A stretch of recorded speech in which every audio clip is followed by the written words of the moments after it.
Antoine de Saint-Exupéry. Le petit prince. Маленький принц.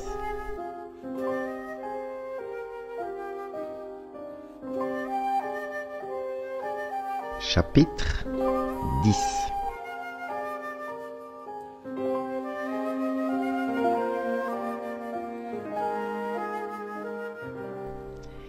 Il se trouvait dans la région des astéroïdes 325, 326, 327, 328, 329 et 330. Il commença donc par les visiter pour y chercher une occupation et pour s'instruire. Le premier était habité par un roi. Le roi siégeait habillé de pourpre et d'hermine sur un trône très simple et cependant majestueux. « Ah, voilà un sujet !» s'écria le roi quand il aperçut le petit prince.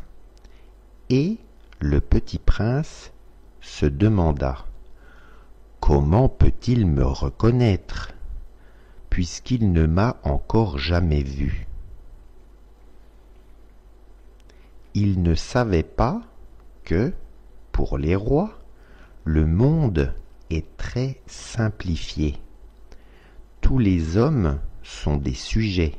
« Approche-toi, que je te voie mieux, » lui dit le roi, qui était tout fier d'être enfin roi pour quelqu'un. Le petit prince chercha des yeux où s'asseoir, mais la planète était toute encombrée par de magnifiques manteaux d'hermine. Il resta donc debout, et, comme il était fatigué, il bâilla. Il est contraire à l'étiquette de bâiller en présence d'un roi, lui dit le monarque. Je te l'interdis. Je ne peux pas m'en empêcher, répondit le petit prince, tout confus. J'ai fait un long voyage et je n'ai pas dormi. Alors, lui dit le roi, je t'ordonne de bâiller. Je n'ai vu personne bâiller depuis des années.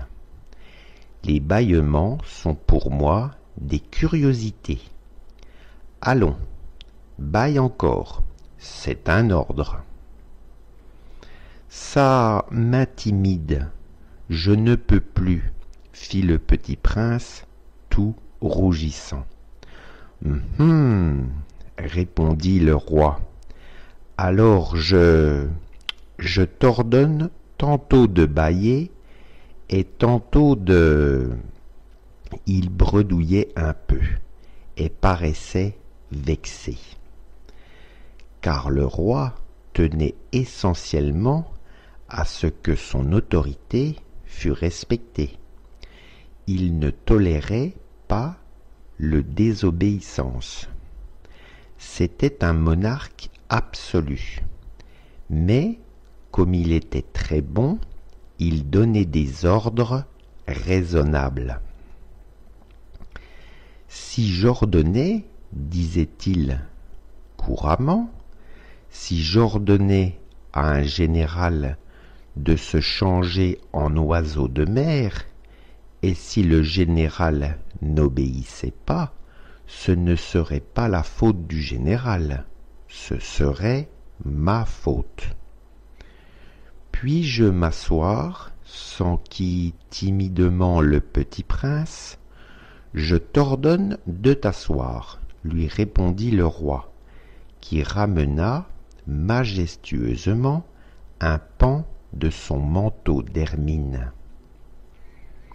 Mais le petit prince s'étonnait. La planète était minuscule. Sur quoi le roi pouvait-il bien régner? Sire, lui dit-il, je vous demande pardon de vous interroger. Je t'ordonne de m'interroger, se hâta de dire le roi. Sire, sur quoi régnez-vous?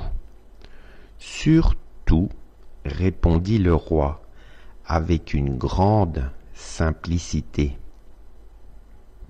Sur tout, le roi, d'un geste discret, désigna sa planète, les autres planètes et les étoiles.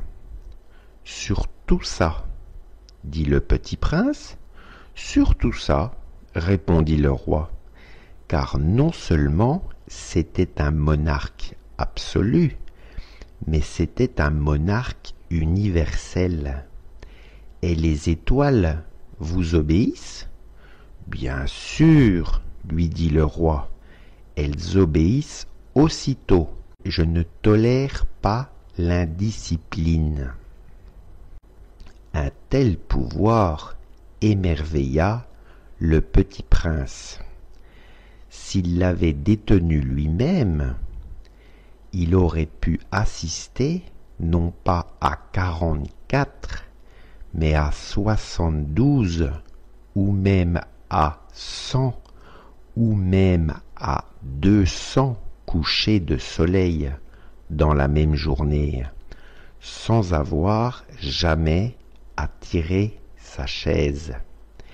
Et comme il se sentait un peu triste à cause du souvenir de sa petite planète abandonnée, il s'enhardit à solliciter une grâce du roi. Je voudrais voir un coucher de soleil. Faites-moi plaisir, ordonnez au soleil de se coucher.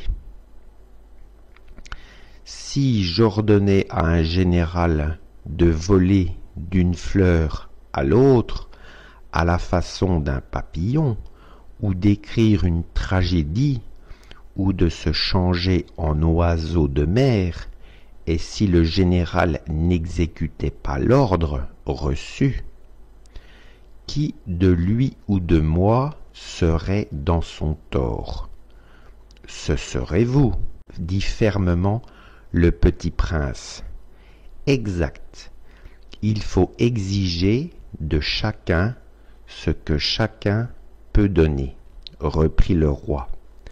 L'autorité repose d'abord sur la raison.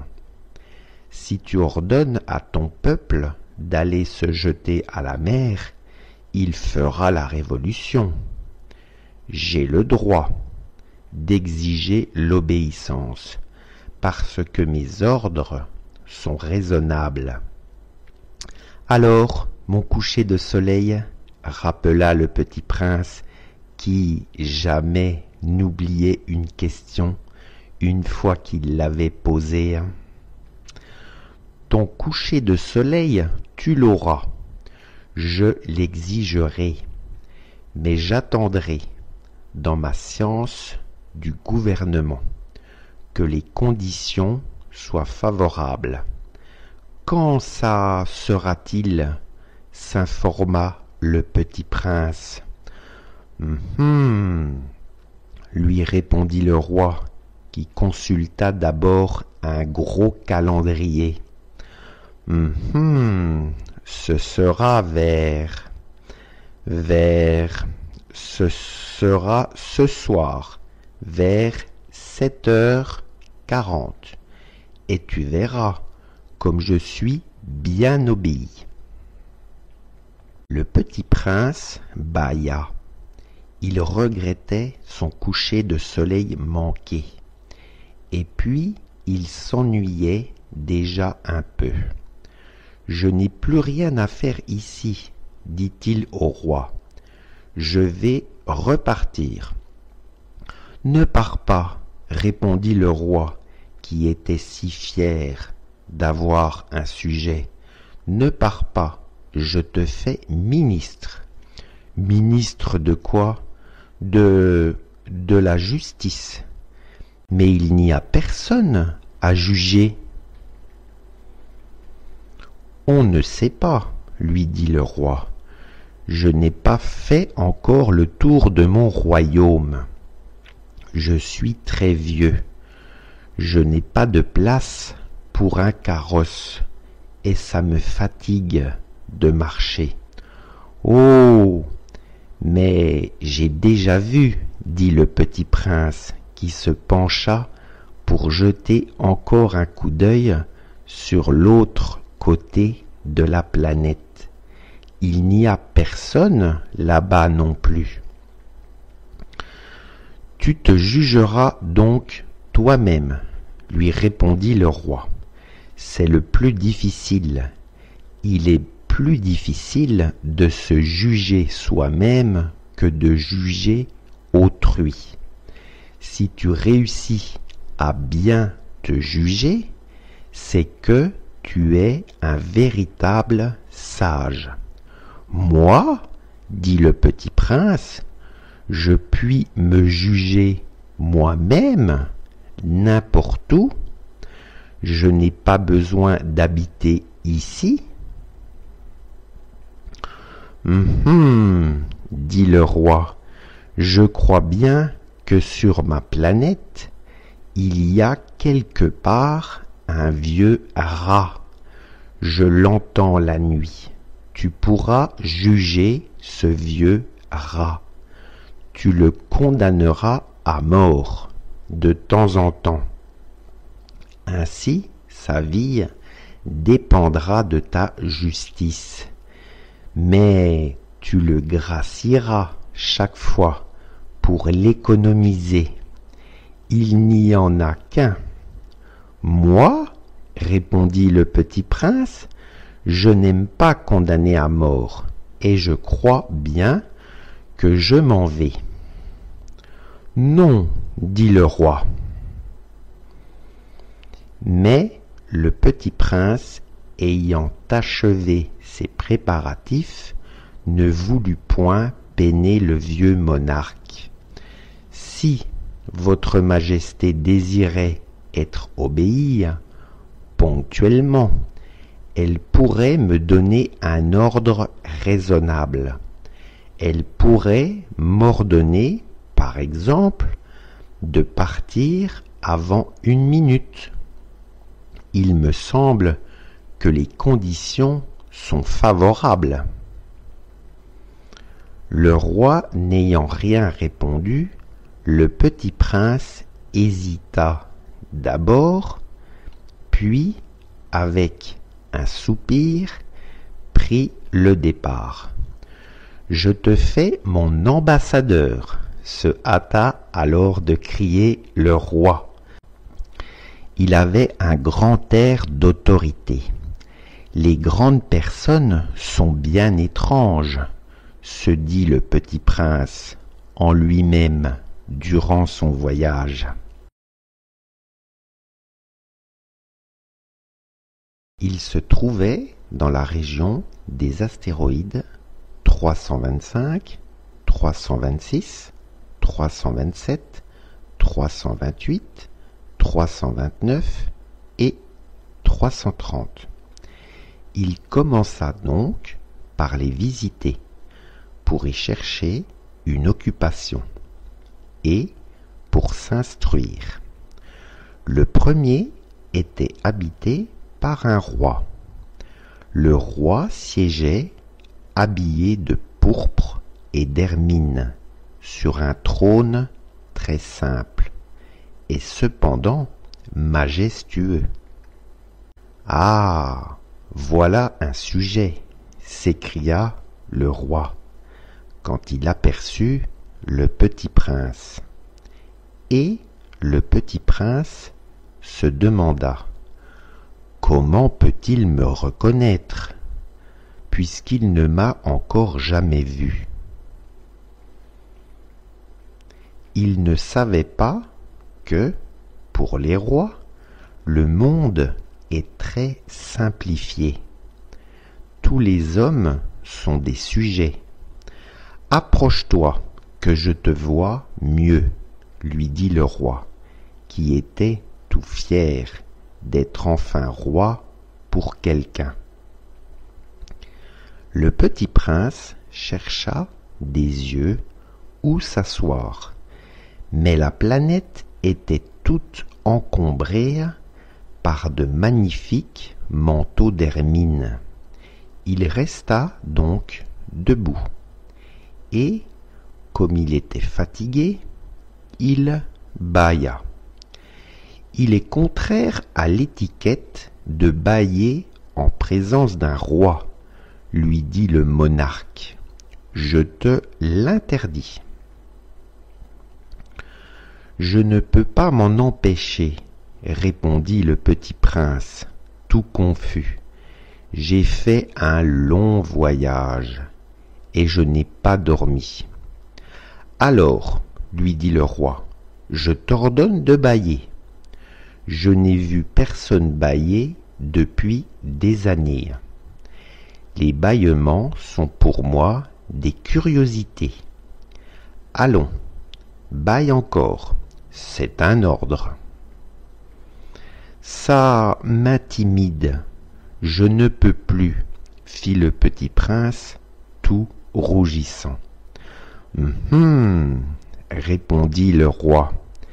Alors je t'ordonne tantôt de bâiller et tantôt de... Il bredouillait un peu et paraissait vexé, car le roi tenait essentiellement à ce que son autorité fût respectée. Il ne tolérait pas le désobéissance.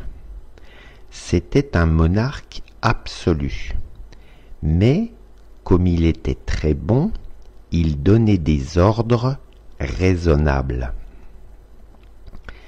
Si j'ordonnais, disait-il couramment, si j'ordonnais à un général de se changer en oiseau de mer, et si le général n'obéissait pas, ce ne serait pas la faute du général, ce serait ma faute. Puis-je m'asseoir, s'enquit timidement le petit prince. Je t'ordonne de t'asseoir, lui répondit le roi, qui ramena majestueusement un pan de son manteau d'hermine. Mais le petit prince s'étonnait. La planète était minuscule. Sur quoi le roi pouvait-il bien régner? Sire, lui dit-il, je vous demande pardon de vous interroger. Je t'ordonne de m'interroger, se hâta de dire le roi. Sire, sur quoi régnez-vous? Sur tout, répondit le roi, avec une grande simplicité. Sur tout, le roi, d'un geste discret, désigna sa planète, les autres planètes et les étoiles. Sur tout ça, dit le petit prince. Sur tout ça, répondit le roi, car non seulement c'était un monarque absolu, mais c'était un monarque universel. Et les étoiles vous obéissent? Bien sûr, lui dit le roi, elles obéissent aussitôt. Je ne tolère pas l'indiscipline. Un tel pouvoir émerveilla le petit prince. S'il l'avait détenu lui-même, il aurait pu assister non pas à 44, mais à 72, ou même à 100, ou même à 200 couchers de soleil dans la même journée, sans avoir jamais à tirer sa chaise. Et comme il se sentait un peu triste à cause du souvenir de sa petite planète abandonnée, il s'enhardit à solliciter une grâce du roi. Je voudrais voir un coucher de soleil. Faites-moi plaisir. Ordonnez au soleil de se coucher. Si j'ordonnais à un général de voler d'une fleur à l'autre, à la façon d'un papillon, ou d'écrire une tragédie, ou de se changer en oiseau de mer, et si le général n'exécutait pas l'ordre reçu, qui de lui ou de moi serait dans son tort? Ce serait vous, dit fermement le petit prince. Exact. Il faut exiger de chacun ce que chacun peut donner, reprit le roi. L'autorité repose d'abord sur la raison. Si tu ordonnes à ton peuple d'aller se jeter à la mer, il fera la révolution. J'ai le droit d'exiger l'obéissance, parce que mes ordres sont raisonnables. Alors, mon coucher de soleil, rappela le petit prince, qui jamais n'oubliait une question une fois qu'il l'avait posée. Ton coucher de soleil, tu l'auras. Je l'exigerai, mais j'attendrai, dans ma science du gouvernement, que les conditions soient favorables. Quand ça sera-t-il? S'informa le petit prince. Lui répondit le roi, qui consulta d'abord un gros calendrier. Ce sera ce sera ce soir, vers 7h40, et tu verras comme je suis bien obéi. Le petit prince bâilla. Il regrettait son coucher de soleil manqué, et puis il s'ennuyait déjà un peu. Je n'ai plus rien à faire ici, dit-il au roi.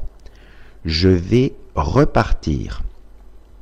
Ne pars pas, répondit le roi, qui était si fier d'avoir un sujet. Ne pars pas, je te fais ministre. Ministre de quoi? De la justice. Mais il n'y a personne à juger. On ne sait pas, lui dit le roi. Je n'ai pas fait encore le tour de mon royaume. Je suis très vieux. Je n'ai pas de place pour un carrosse, et ça me fatigue de marcher. Oh! Mais j'ai déjà vu, dit le petit prince, qui se pencha pour jeter encore un coup d'œil sur l'autre côté de la planète. Il n'y a personne là-bas non plus. Tu te jugeras donc toi-même, lui répondit le roi. C'est le plus difficile. Il est plus difficile de se juger soi-même que de juger autrui. Si tu réussis à bien te juger, c'est que tu es un véritable sage. Moi, dit le petit prince, je puis me juger moi-même n'importe où. Je n'ai pas besoin d'habiter ici. Dit le roi, je crois bien que sur ma planète, il y a quelque part un vieux rat. Je l'entends la nuit. Tu pourras juger ce vieux rat. Tu le condamneras à mort de temps en temps. Ainsi, sa vie dépendra de ta justice. Mais tu le gracieras chaque fois pour l'économiser. Il n'y en a qu'un. Moi, répondit le petit prince, je n'aime pas condamner à mort, et je crois bien que je m'en vais. Non, dit le roi. Mais le petit prince, ayant achevé ses préparatifs, ne voulut point peiner le vieux monarque. Si votre majesté désirait être obéie, ponctuellement, elle pourrait me donner un ordre raisonnable. Elle pourrait m'ordonner, par exemple, de partir avant 1 minute. Il me semble que les conditions sont favorables. Le roi n'ayant rien répondu, le petit prince hésita d'abord, puis, avec un soupir, prit le départ. « Je te fais mon ambassadeur », se hâta alors de crier le roi. Il avait un grand air d'autorité. Les grandes personnes sont bien étranges, se dit le petit prince en lui-même durant son voyage.